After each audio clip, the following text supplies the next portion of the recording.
A Casa Noturna Bacará, em Santos, local onde o estudante Lucas Martins de Paula foi morto depois de ser agredido por seguranças, funcionou sem alvará por 2 anos. Desde abril de 2016, a Prefeitura negou o licenciamento por 4 vezes. A primeira tentativa para obter o alvará foi em 6 de julho de 2016. Depois, fevereiro e outubro do ano passado. E agora, já no último dia 20, após a agressão ao estudante e o fechamento da casa.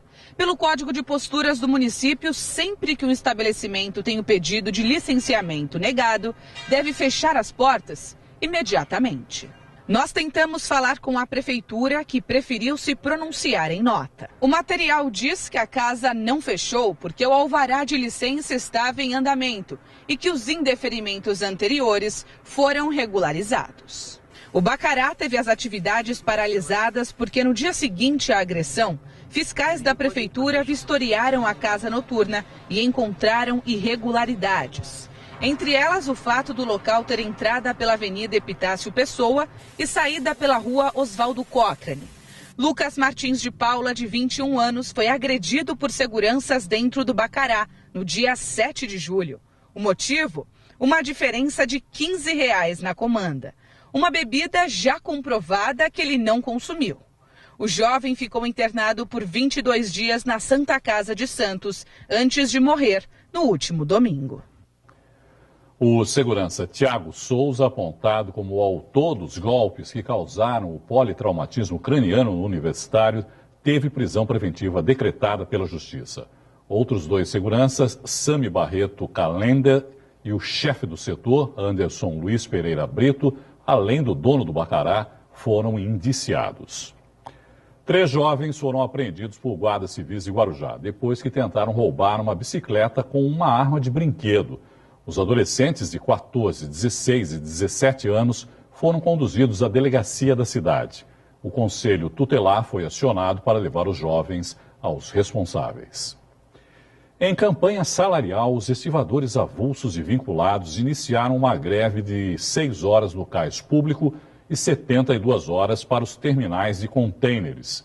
Por causa da paralisação, motoristas encontraram lentidão nos acessos ao Porto de Santos. Os manifestantes bloquearam a entrada do terminal da Libra e 2 deles subiram a bordo de um dos navios atracados para protestar. De manhã cedo, geralmente a sede está cheia de estivadores à espera da escalação para o trabalho, mas hoje não. Eles foram para o terminal de contêineres privado na Ponta da Praia para iniciar a greve e depois de quase 1 hora foi feito o bloqueio.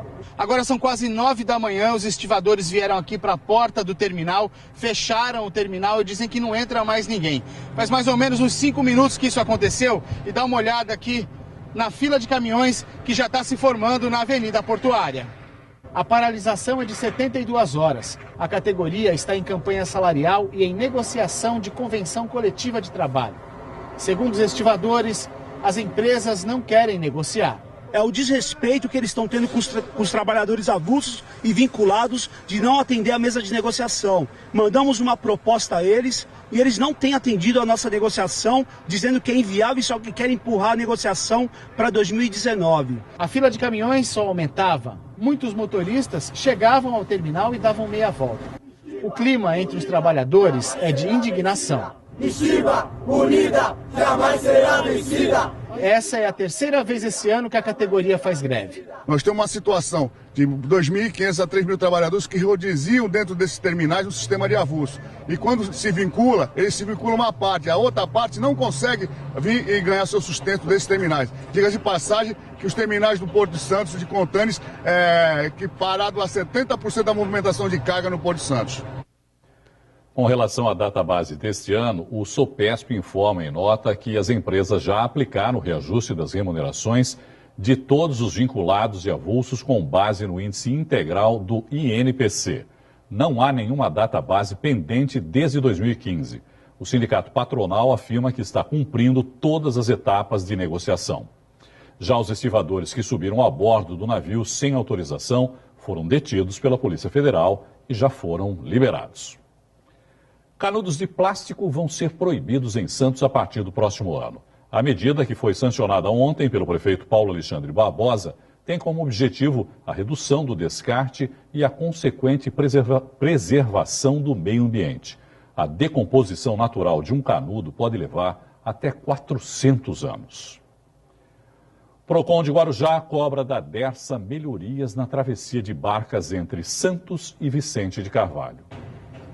O terminal sempre movimentado. Milhares de pessoas usam o serviço.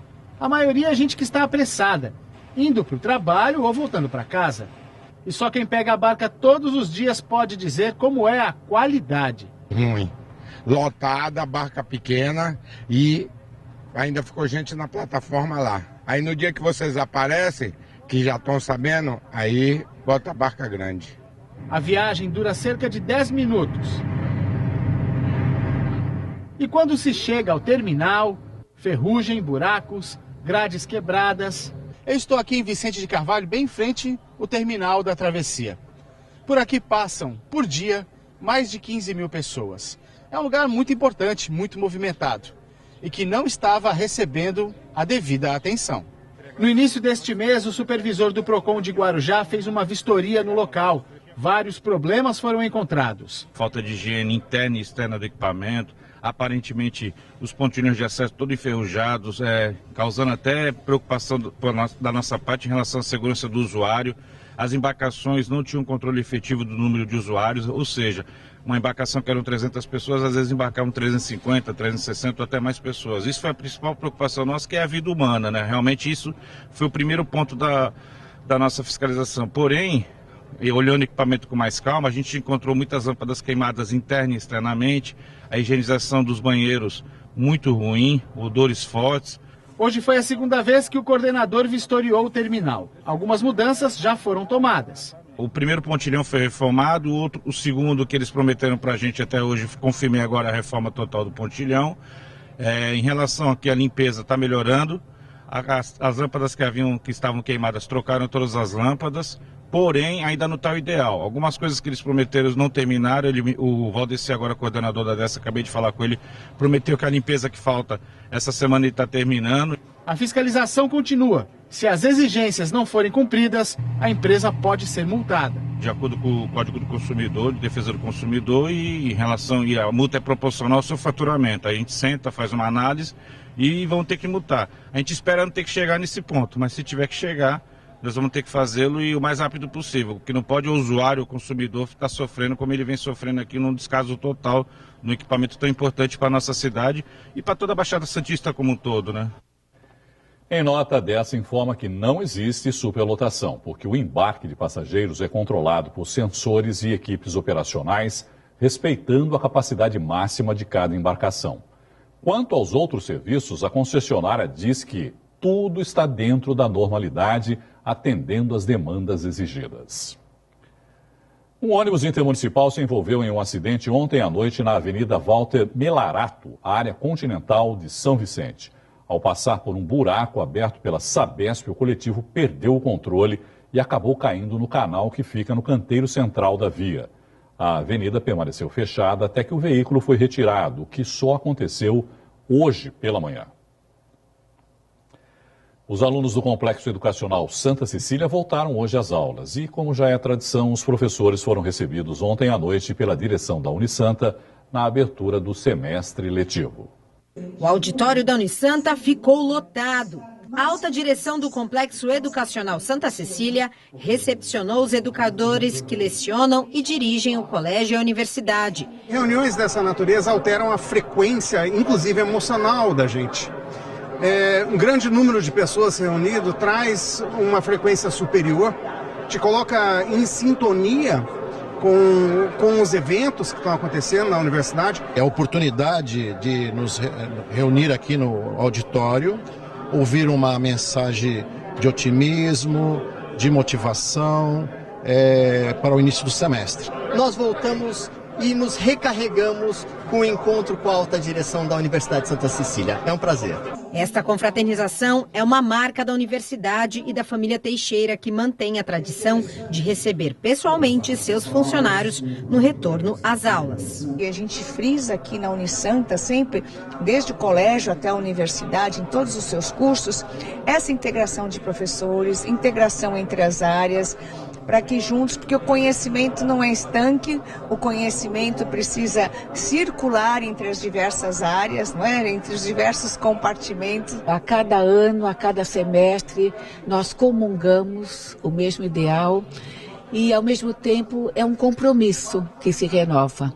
Um compromisso da gente acreditar que a novo dia nós vamos ter forças de conduzir uma escola que começou muito pequena, com 26 alunos, e hoje é uma cidadela. A gente procura conscientizá-los das mais diversas partes e áreas para que a gente juntos encontremos as soluções e os caminhos para alcançarmos os objetivos.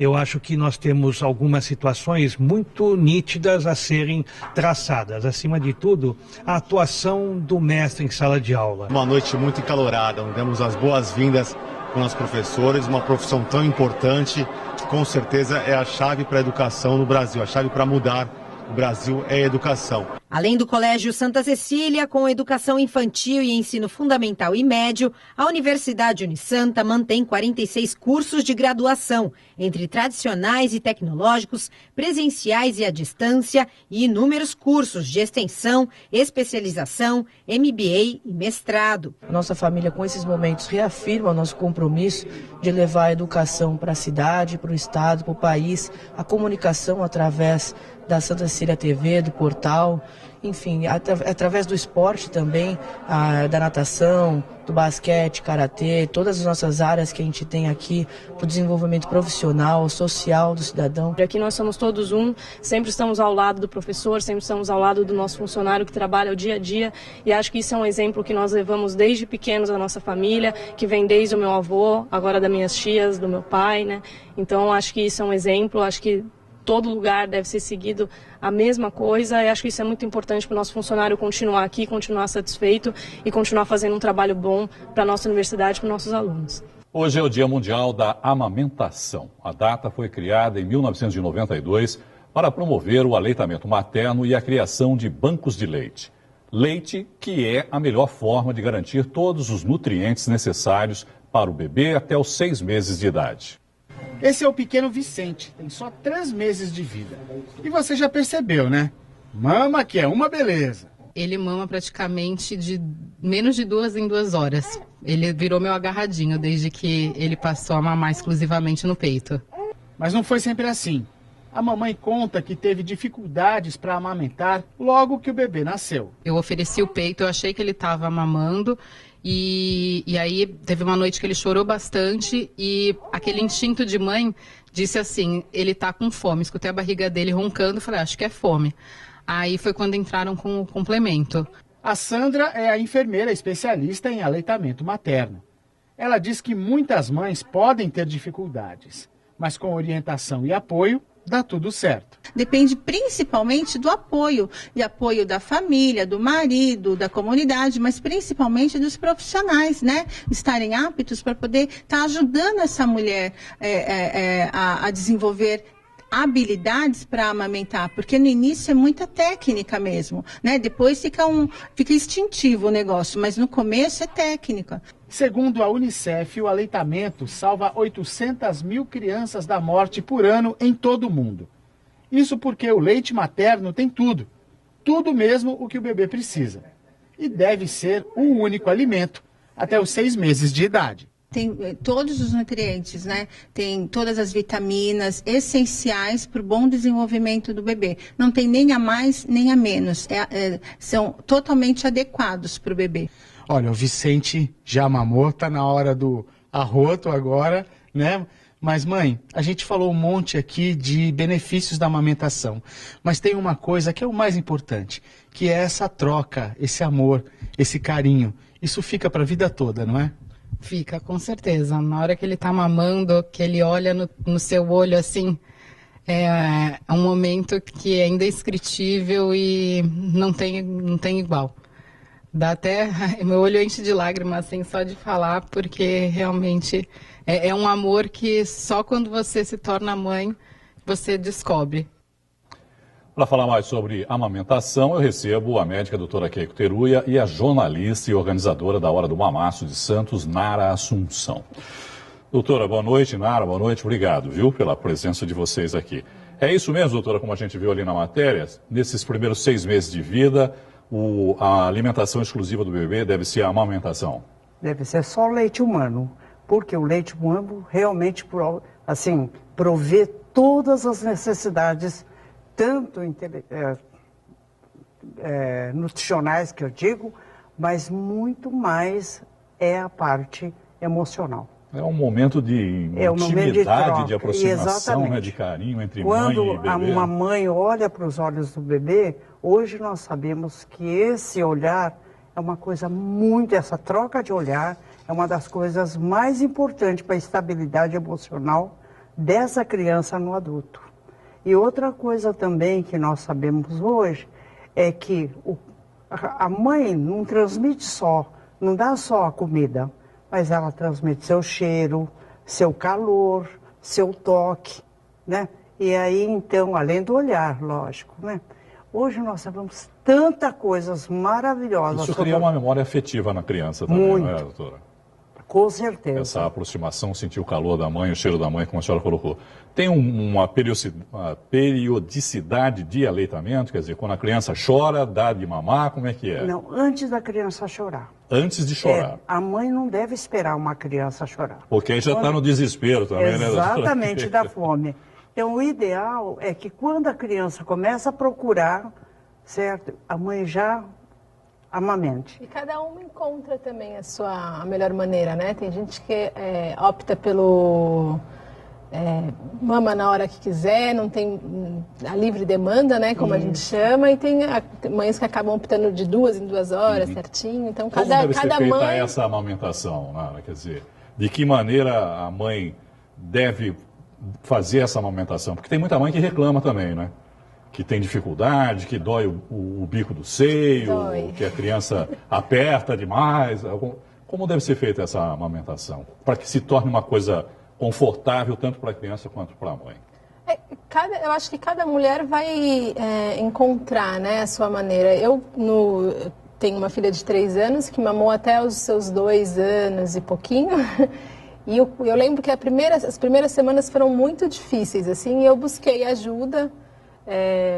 Teve um dia que a Sandra foi até lá em casa uma vez para colocar o brinco na Luna, e eu aproveitei para fazer uma pergunta e ela me ajudou com a pega correta. Então você coloca o bebê em posições diferenciadas também, pode ajudar. Enfim, cada mãe vai saber qual a sua dificuldade e tentar encontrar a melhor solução. Tem alguns locais que consegue nos ajudar, nos auxiliar, né, no hospital do Guilherme Álvaro, do Banco de Leite. Esses 6 meses é uma data mínima, né, doutora? Mas como a Nara falou aqui, ela estendeu essa amamentação até os 2 anos de idade da criança. Isso, muito comum a gente ouvir isso hoje, né, que as mães estão estendendo essa amamentação até quase 2 anos de idade. A recomendação da Organização Mundial de Saúde é que a amamentação seja exclusiva 6 meses.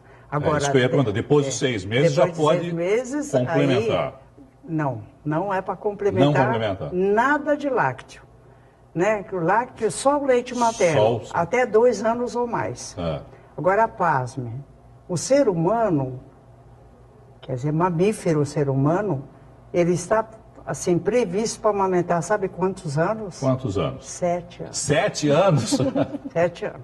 7 anos, assim, seria o tempo da amamentação. A criança poderia ficar exclusivamente na amamentação até os 7 anos? Não exclusivamente. Exclusivamente não, né? Porque a criança, realmente, ela necessita, no seu desenvolvimento, outras cores, outras consistências, do engolir, aprender a mastigar, né? Do branco ir para o colorido. Então, tudo isso é um desenvolvimento da criança. O que a doutora falou, que até os 6 meses é o leite Só o leite. Depois continua o leite, mas você deve até, né? E depende de cada criança também. Eu conheço pessoas que começaram essa introdução alimentar com 8, com 9 meses, quando a criança estava pronta. Cada criança também tem seu tempo. É importante. Às vezes a gente tenta dar comida e ela... é porque não chegou o tempo daquela criança também. Então, às vezes, o 6 pode ser 7, pode ser 8. E aí você começa a introduzir os alimentos certos. Não que ela vai continuar só com a amamentação até os 2 anos, mas ela vai, a partir dos 6 meses, podendo experimentar outros alimentos propícios para aquela idade, sem oferecer outros tipos de leite, além do leite materno. Mas acho que até 2 anos já está um limite legal, né? Porque a partir disso, acho que a mulher também começa a ficar... Tem outros afazeres hoje em dia, né? Dificulta um pouco, né? Cansa um pouco, mas tem mulheres que gostam e que continuam e prosseguem. Mas não há um certo preconceito da sociedade em relação a isso? Quando a criança já está muito grande e ainda... O que acontece é o seguinte, que a fase oral de um ser humano vai até em torno de 2 anos, né? E a fase, tanto é que a pediatria é dividida em fases. Lactente é o período em que a base deve ser o leite.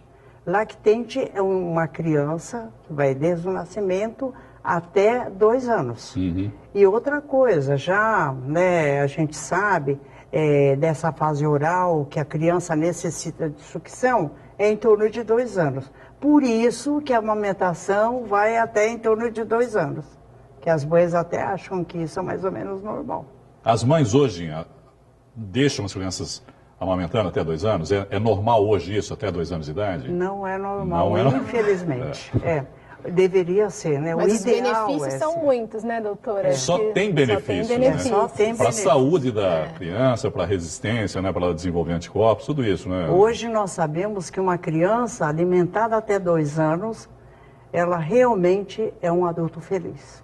Por quê? Sua performance de inteligência é mais aguçada, a sua realização pessoal, profissional, também hoje nós sabemos, com provas científicas, de que essas crianças amamentadas, elas têm uma escolaridade maior, ganham mais dinheiro, certo? E realmente elas têm uma performance intelectiva bem maior. Existe preconceito em relação à mulher que amamenta em público, Naira? Existia mais. Eu acho que é um tabu que a gente tem tentado quebrar, assim, né? Eu acho que a própria ação da Hora do Mamaço vem para conscientizar a sociedade, para transformar o ato natural de novo, né? Então, a gente ainda ouve, infelizmente, histórias de mulheres que as pessoas, né, falam coisas que não deveriam, que são impedidas de amamentar. Mas eu acho que a tendência é que esses casos diminuam, né? Assim a gente espera. Porque aqui em Santos já é lei que qualquer mulher pode amamentar seu filho em qualquer local. Porque eu estava conversando com o Gustavo Klein, que é o nosso editor aqui, parece que houve até proposta de que se fosse proibido aumentar em público, que eu acho uma coisa absolutamente absurda. Eu até perguntei para ele antes se isso realmente estava acontecendo. Mas já que você citou aí a Hora do Mamaço, eu queria que você explicasse para as pessoas o que é a Hora do Mamaço. A Hora do Mamaço é uma ação nacional. Não sei esse ano quantas cidades já estão participando. Ano passado foram cerca de 90 cidades participando. Quem organiza é a Simone de Carvalho. E aí cada cidade tem a sua representante que organiza esse encontro para que as mulheres se encontrem e amamentem ao mesmo tempo. Deveria chamar os homens também para participar. Eles também são todos convidados. Muitos também, pais vão também. Se sentirem desobrigados, né, em relação a agora é a hora da amamentação, não tem nada a ver com isso. Né? Não tem muito a ver. Tem muito a ver. Até para eles também, eu acho que ainda tem alguns pais que eles mesmos se sentem incomodados, às vezes, da mulher estar amamentando no público. Então, infelizmente. É um ato que precisa ser naturalizado, discutido e, enfim. Doutora Keiko, muito obrigado, viu, pela entrevista. Obrigado, Nara, você também pela entrevista, viu? Obrigada. Eu agradeço. Boa noite. E uma última informação, o Santos enfrenta nesse momento o Cruzeiro pela partida de ida das quartas de final da Copa do Brasil na Vila Belmiro. O jogo está no final do primeiro tempo e segue empatado em 0-0. No Santa Portal você encontra mais notícias. A edição de hoje fica por aqui. Eu volto amanhã e espero por você. Tchau.